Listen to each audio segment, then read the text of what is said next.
guys, welcome back to Magic TV. My name's Craig. It's 9 o'clock on a Monday. It's time for a 5x5. I'm actually here in a little house that we've rented for a few days in Blackpool. You're watching this on Monday, but me and Ryland has been performing close up at our stage show at the House of Secrets in Blackpool for the last 3 days. It's an amazing venue.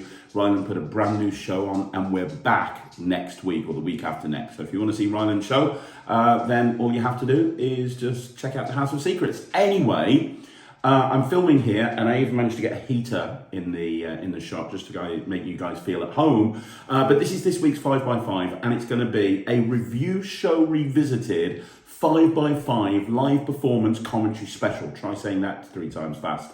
What I did is, in the show here at the House of Secrets, not Ryland's bits, but my bits, I took a couple of tricks, a couple of stage items that we recently reviewed, and I performed them to see what they were like on the real world and see how they went. And they went really, really well, as I expected they would, to be honest. So what I'm going to do here today on this 5x5 is I'm actually going to show you live performances of 2 tricks that we've reviewed recently, and then I'm going to do the same footage but with a commentary track so you can see my thoughts behind the tricks. As well as that, I'm also going to be giving you a sneak peek of an interview with a magic legend in the UK magic community. That's coming up this Saturday on Talk Magic. So there's a lot coming up on this week's 5x5, but let's start off by having a look at the first trick that we revisited, which is Oraculum by Alakazam Magic. For somebody in the audience to win some money.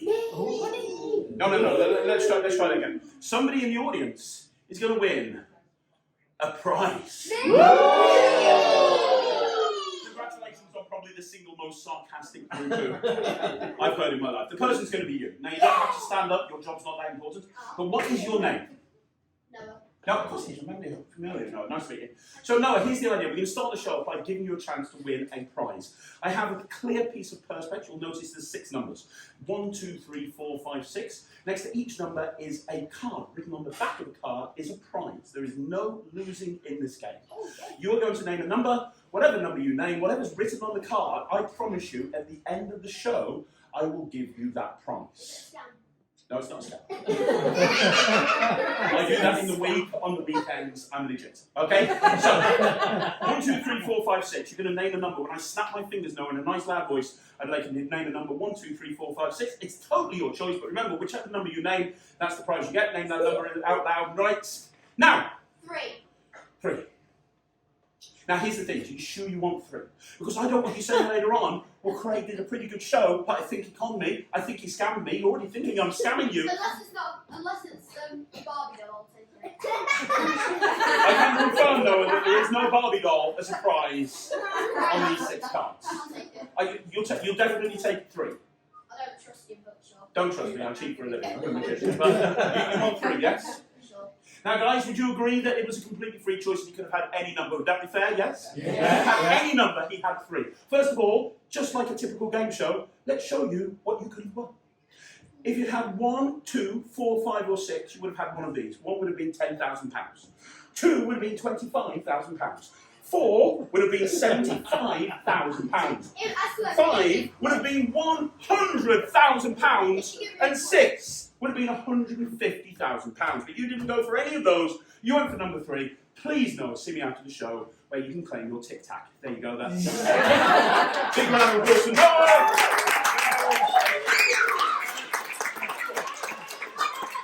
Noah won a Tic Tac, everyone. By the way, Noah, you were right. It is a scam, but there you go. Right. I'm going to do one more trick, and then we're going to start the show by bringing right. So this is Oraculum, which we reviewed recently and has been brought out by Alakazam Magic. And this is another example of a trick that really does pack small and play big. This is to an audience of, say, 40-odd people, and it plays to the entire room. I've been using this recently as an opener, and it makes a great opener. And one of the reasons it makes a great opener is because there's a lot of audience interaction. It allows me to establish my character really, really well. There's a lot of elements in there, and there's a lot of opportunities for me to ad-lib, which is something that I'm actually quite comfortable doing and something I actually enjoy doing. And also, it's a very clear plot. And I think that's the important thing with Oraculum. The thing when you buy it, and we talked about this in the review, it comes with blank cards and you can make it up however you want to. Both myself and Ryland have made it up exactly the same way, with monetary prizes and a tic-tac. And that works really, really well. It's very funny. And as I said, right from the very beginning, it establishes credibility, and it also establishes that you're not going to take yourself too seriously. Now, one thing that I want to note in this performance is you can, I mean, this is a family audience. They've booked tickets to see Ryland. I'm just basically his personal compere. And because there's, there's people in the audience book tickets for Ryland, there's going to be some kids, there's some adults, there's a whole bunch of different people. But the thing that you need to understand is I'm not afraid to get the kids involved in any of the tricks during the show. And you see a lot of stage performers and they avoid the kids like the plague. As long as you kind of know what kids are going to do and what kids are going to say, it's totally not an issue. I love the fact that the kid in the audience that's helping with this says, "Hey, if it's a Barbie doll, then I'm not interested." And when you hear stuff like that, it's about embracing it and going off in a different direction. It's why I don't want to be too scripted. There's a couple of moments in this performance where you see that. The first moment is when he says, "Hey, is this a scam?" It allows me to go off in a different direction. Again, the Barbie doll thing allows me to go off in a different direction. When you're ever performing a trick where they're going to end up with a prize that isn't the best prize in the world, like in this case, it's a tic-tac instead of like a monetary prize, and you see the same sort of thing in banknotes and so on and so forth. It's important to take the sting out of it a little bit and kind of just almost admit, yep, this is a scam. That's exactly what I'm doing. This is a scam. And as I say, it's perfect as an opener for me because it establishes credibility, but it also establishes the type of character that I am and the type of magic that I'm going to be doing. And I suppose you've seen the performance. If you can imagine a way that you could use this, where you have a free... And that's one of the things I like best about this. Everything feels so fair. It's a Perspex board. There's only 6 cards. They see everything, or they apparently see everything. There's no sneaky moves. There's nothing to see. And you're able to, basically nail it every single time. So if you're a stage performer, if you're a kids performer, if you're a cabaret performer, this is absolutely worth its weight in gold. It's called Oraculum. You can get it from Alakazam Magic. Okay, I'm really happy to say that on Saturday on Talk Magic, I'm going to be doing an interview with Jordan O'Grady. Now, if you don't know who Jordan O'Grady is, then you've missed a trick, to be perfectly honest. Jordan O'Grady Productions, his production company, has brought out some of the best magical pranks that we've ever seen in this community. If you've ever seen anyone have talcum powder blown in their face, that was Jordan that organised that and made that happen. Now, he's just set up a new company called Shock FX, or Shock Trick, sorry, and he's bringing out a whole new range of tricks, magical pranks, which are just incredible. And in this interview, I talked to him about his start in magic. I talked to him about him being a performer. He gives some advice on performing, but then he talks all about setting up Jordan O'Grady Productions. He talks all about what he's doing right now. It's a fascinating interview with a really nice guy. I can't wait for you guys to see it. I'm going to give you a little sneak peek. So this is like a 3 or 4 minute sneak peek, but the whole interview, the full interview, is going to be dropping on Talk Magic Saturday, 9 o'clock. You're out performing close-up magic at private parties and weddings and corporates. Everything's going really, really well. The first thing that you deviate into is O'Grady Creations, and I think the beginnings of that was the lung tester. Yeah.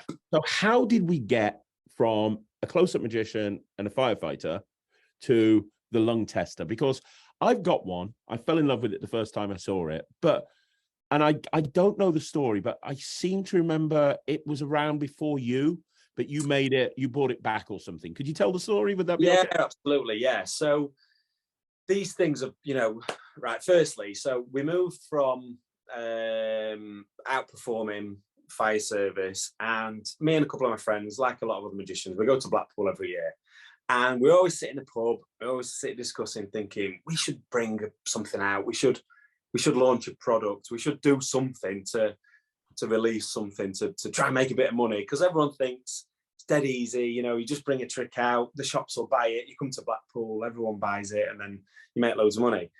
It's not quite that easy.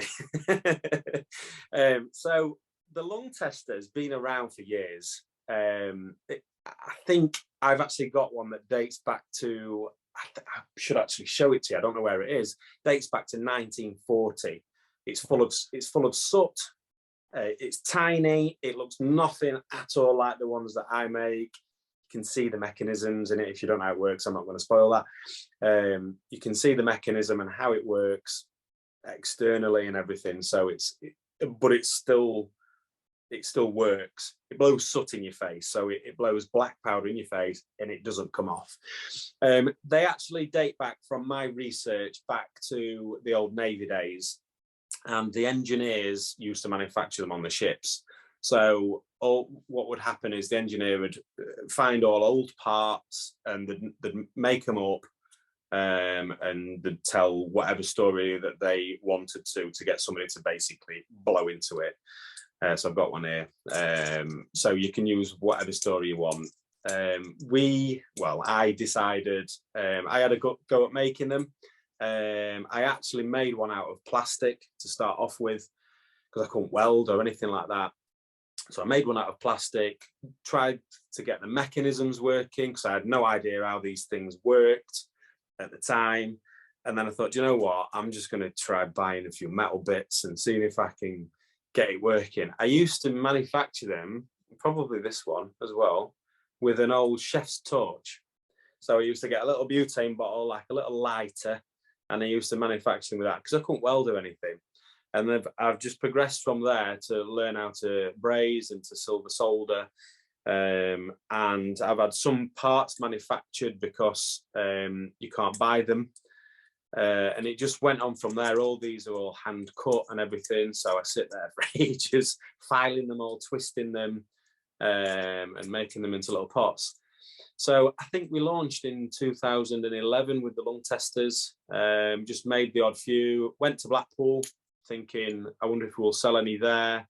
And it was a massive hit. They all flew out. We sold everyone on the first time we were there. Wow. We were like, wow. And then it just slowly progressed from there. We started getting viral videos. People were contacting me saying, you know, can you make me one? So we set up the website, and it just grew from there. And then it's a bit of a vicious circle, really, because you kind of don't want people, this is what I get people saying to me as well, you kind of don't want people to see them because you want to get them with it. Mm-hmm. But also I want to sell them. So it's been a little bit of a vicious thing for me, where I need to show somebody what it is, but I also want to sell it. So I think the first couple of years at Blackpool were amazing. Not many people had seen it. But then the following years from that were people that had seen it, and they'd just be bringing the mate.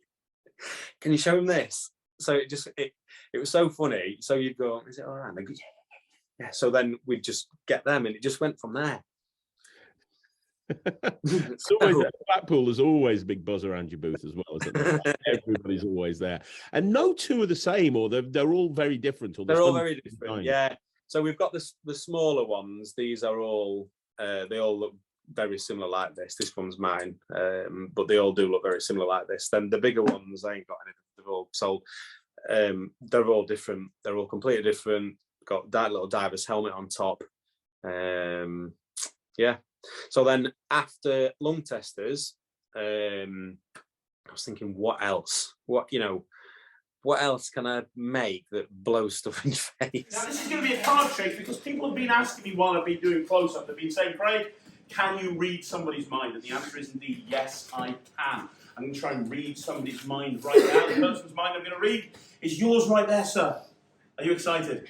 Yes. You can tell. I'm going to read your mind. I have a pack of 52 playing cards. They are all there. They are all different. 52 cards, 52 possibilities. I'm going to give the cards a shuffle. Once I have shuffled the card, you, my friend, are going to pick a card. So as I go down through the deck with my thumb, just say stop.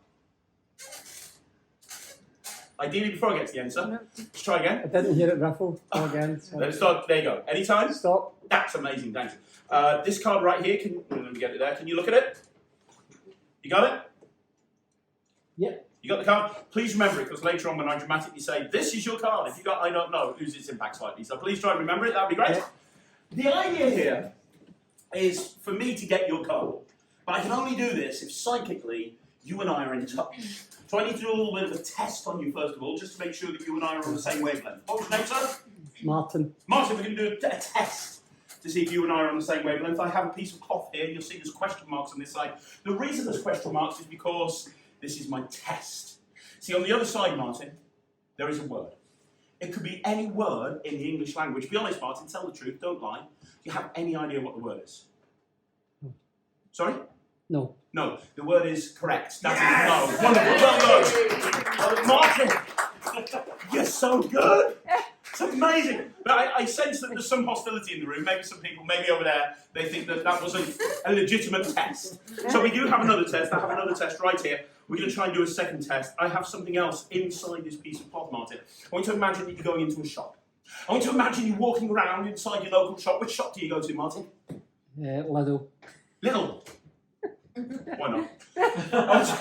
Does that help? So many jokes. I want you to imagine you walking around Lidl, and then you walk down one of the aisles, you pick something up, you're holding it in your hand, you're looking at it. Martin, what is the thing that you're looking at from Lidl? A tangerine. A tangerine! Are you sure you don't want a nectarine or an orange? It's going to be a tangerine, right? Very specifically a tangerine. This is amazing, guys. You're going to have to trust me on this. If you have a barcode scanner, this is tangerine. I mean, honestly, you can scan it, Martin. This is amazing. I'm feeling that some people here are slightly underwhelmed, love. I don't know why. I'm doing real mind reading here, Martin. This is incredible. But I've got one more test.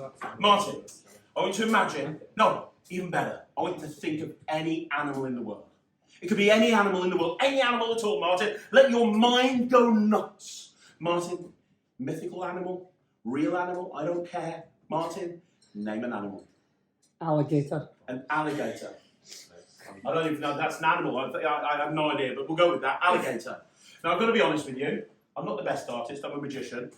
But I'm sure you'll agree that's an alligator. Martin, you impressed? I've got to be honest. You're not a very. If he was drawing it, that's what it would look like. Just Well, Martin, I could save this with one thing. You picked a card. You could have picked any card. Martin, in a big loud voice, what was the name of your card? Take The your King time. of Hearts. The King of Hearts. Yes. The King of Hearts. He picked the King of Hearts. Ladies and gentlemen, nailed it. You undoubtedly. Well, in the first half, you saw. So this particular routine was shot at the House of Secrets, and it was actually shot at the beginning of the second half. So Ryan was doing two halves, about 25 minutes in each half, and I was doing 5 minutes at the beginning of each half to warm the audience up. And so really I'm using the comedy prediction as a compare piece, just to kind of get people excited, get people on side before the main event, which is Ryland. Now, the thing that you need to understand if you're doing any type of routine where it's kind of gag, is you have to be the right type of performer, or you have to have the right type of persona. You don't want to be doing this sort of thing if you're Max Maven, for example, because it's just really not going to work going from something like hardcore mentalism into what is in essence a joke. Now, what we have here is just a series of classic gags. And this sort of thing has been done before. You've seen this sort of thing before, on cards. But this is the first time that I'm aware of that this has been done on a piece of cloth. And what's really nice is it is the absolute pure definition of Pack Small Plays Big. There are about 45 people maybe in House of Secrets this night. And this is something that just plays to a big room. Now, I've talked on the channel before about hack lines and classic gags and how magicians tend to avoid classic gags because they're overdone. Well, this is a perfect example of gags that magicians would think are overdone. The no gag, the barcode gag, the animal gag. All of these gags have been done to death. And that's why a lot of magicians don't want to do them. But as you can see from the reactions from this audience, people tend to love these gags. They've never seen them before. It's fresh for your audiences. So as long as you're enjoying doing it yourself, and as a performer, you've got to really enjoy doing it yourself, then for me, there's no problem. Now, when you actually think about this is just 3 gags and a card revelation. And yet the routine itself is running for about 4 or 5 minutes. And that's because I'm working the audience, and notice the House of Secrets is set up so you've got people literally all around you. So notice I'm kind of turning to look at the people on the left, then I'm turning to look at the people straight ahead. And the reason for that is I want to try and get everybody involved. And the way to do that is by making sure that I'm showing any props and talking to both sides of the room. And that's a really important thing. A lot of the time when you're booked, you're going to be booked on the round. You're going to be booked where there's going to be people in every direction. And what you have to do is you have to make sure of getting everybody involved. Now, the reason that I love this particular routine so much, and the reason it got such a great review in the review show, and both myself and Ryland do this, by the way, we had to argue as to who was going to do this night, is because of this final moment. Because you've had the 3 gags, and now you're going to go for the actual card revelation. And I love how big this card is. I mean, this would play to the biggest audience, absolutely no problem. You just see that drop, you see the card. It's a really, really beautiful moment that just really works. And you can hear people love it, they find it funny. But, and I cannot reiterate this enough, you need to make sure that you've got the right type of character to pull a routine like this off. What you don't want to be doing is doing a routine like this if you're a very serious type of magician. My persona is very simply comedy, not taking myself too seriously, so this sort of thing works for me perfectly. If you have the same sort of persona and it works for you, then absolutely this is something that's well worth buying and it's well worth putting into your act.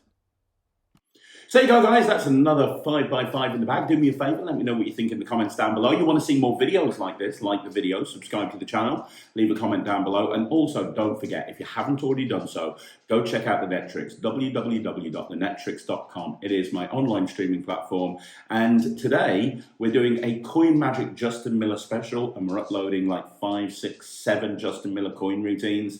There's a lot coming up on the Netrix. In fact, sneak peek, this week, I'm actually filming at head office with an amazing, absolutely amazing guy that's going to be joining the Netrix soon. So look out for all of that. And if you want to see me and Ryland live, then go check out the House of Secrets. We're going to be back next week. I'll see you again soon. Thanks very much for watching. My name's Craig from Magic TV.